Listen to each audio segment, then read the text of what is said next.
పొట్టి శ్రీరాములు తెలుగు విశ్వవిద్యాలయం 10వ స్నాతకోత్సవం హైదరాబాద్ లో జరిగింది. పీహెచ్డీలు, డాక్టరేట్లు పొందిన విద్యార్థులకు సర్టిఫికెట్లు, బంగారు పతకాలు బహూకరించారు. పలు రంగాల ప్రముఖులకు విశ్వవిద్యాలయం గౌరవ డాక్టరేట్లు ప్రదానం చేసింది. తెలుగు భాషాభివృద్ధి ప్రధాన లక్ష్యంగా ఏర్పాటైన పొట్టి శ్రీరాములు తెలుగు విశ్వవిద్యాలయ 10వ స్నాతకోత్సవం భాగ్యనగరంలోని రవీంద్ర భారతిలో జరిగింది. గత 3 ఏళ్లలో విశ్వవిద్యాలయం నుంచి పీహెచ్డీ, ఎంఫిల్ పట్టాలు, వివిధ విభాగాల్లో డిప్లొమాలు అందుకున్న విద్యార్థులు గవర్నర్ రామేశ్వర ఠాకూర్ చేతుల మీదుగా సర్టిఫికెట్లు అందుకున్నారు. బవర కేశవరావు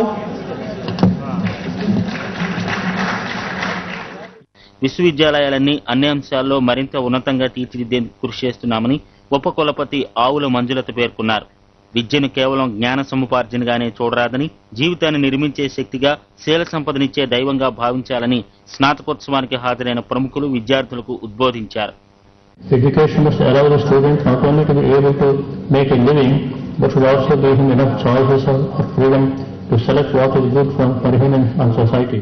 పొట్టి శ్రీరాములు తెలుగు విశ్వవిద్యాలయం కోసం నగర శివార్లలోని బాచుపల్లిలో కొత్త భవన సముదాయం రూపుదిద్దుకుంటోంది.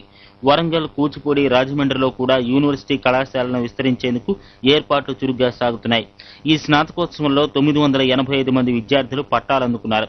వివిధ అంశాల్లో లోతైన పరిశీలన చేసిన 32 మంది విశిష్ట విద్యార్థులు బంగారు పతకాలు అందుకున్నారు. ఈ రోజు మీడియా విస్తృతి విపరీతంగా పెరిగింది.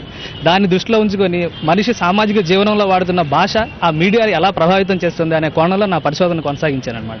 ఇది ఎందుకంటే ప్రతి మనిషి ఎలా మాట్లాడాలి అనే దాన్ని ఇప్పుడు నిర్దేశించే స్థాయికి మీడియా భాష చేరింది కాబట్టి నేను ఇది ఎంచుకున్నాను. ఇంకో కారణం ఏంటంటే ఈ భాష మరీ తెలుగు భాషను ఇంకా నేలబారుగా మార్చేయడం కానీ, ఇతర భాషలతో కలిపి సంకర భాషగా మార్చేసే పరిస్థితులు కానీ దాపురిస్తున్నాయి.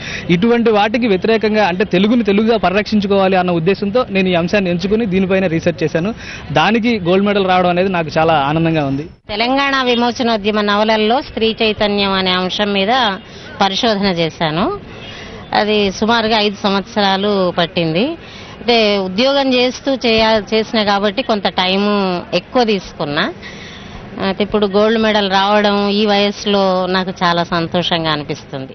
ప్రముఖ భాషావేత్త, బోధకుడు జిఎస్ వరదాచారి, రచయిత్రి, సంఘ సేవకురాలు హేమలత లవణం, ఏ రాధాకృష్ణరాజు, కథానిలయ స్థాపకులు కాళీపట్నం రామారావులకు విశ్వవిద్యాలయం గౌరవ డాక్టరేట్లు ప్రదానం చేసింది.